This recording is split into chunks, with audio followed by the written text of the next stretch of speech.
The Vehicle Standing Committee has had a busy year, crafting new resources to help the ANVA community.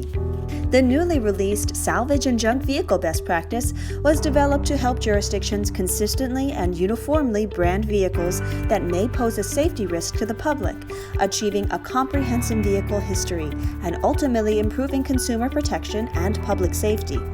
The document includes definitions and recommendations that should be applied to all vehicles, whether insured, uninsured, or self-insured.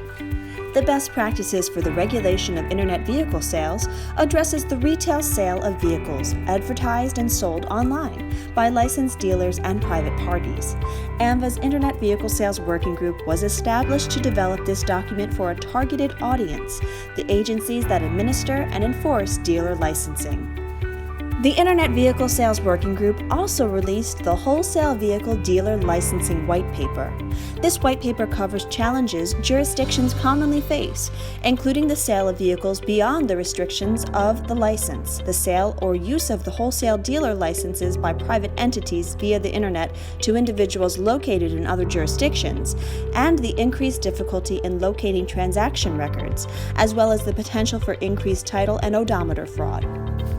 The Imported Vehicles Working Group is developing guidance on the U.S. federal importation process and jurisdiction responsibilities when titling and registering imported vehicles.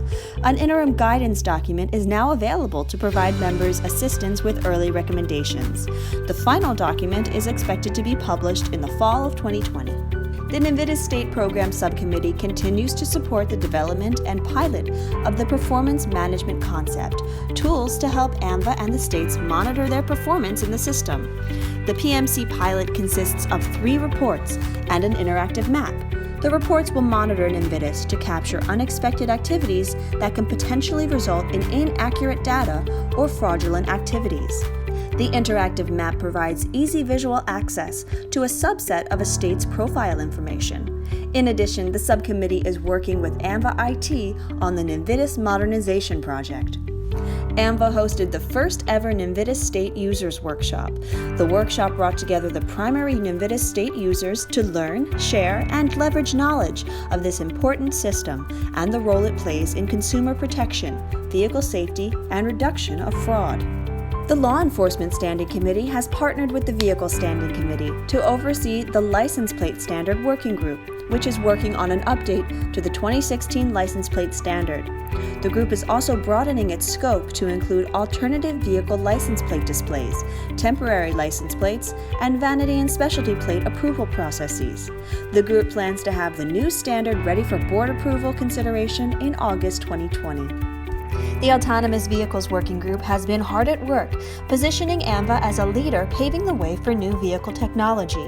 The group is nearing completion of the second edition of the Jurisdictional Guidelines for the Safe Testing and Deployment of Highly Automated Vehicles. Edition 2 updates the previous document and addresses additional topics, such as truck platooning and remote operators. Look for the document to be available later this summer. The Autonomous Vehicles Working Group, along with NHTSA, is now providing an Automated Vehicles Technical Assistance Program. This is educational-based technical assistance for jurisdictions as they expand their understanding of vehicle technology and develop a strategy to address AV testing and deployment. Assistance can be provided through phone calls, conference calls, webinars, presentations, emails, one-on-one discussions, group meetings, and by providing other available information and resources. It's been another busy year for the Vehicle Standing Committee, working to ensure vehicles are safe on the roads.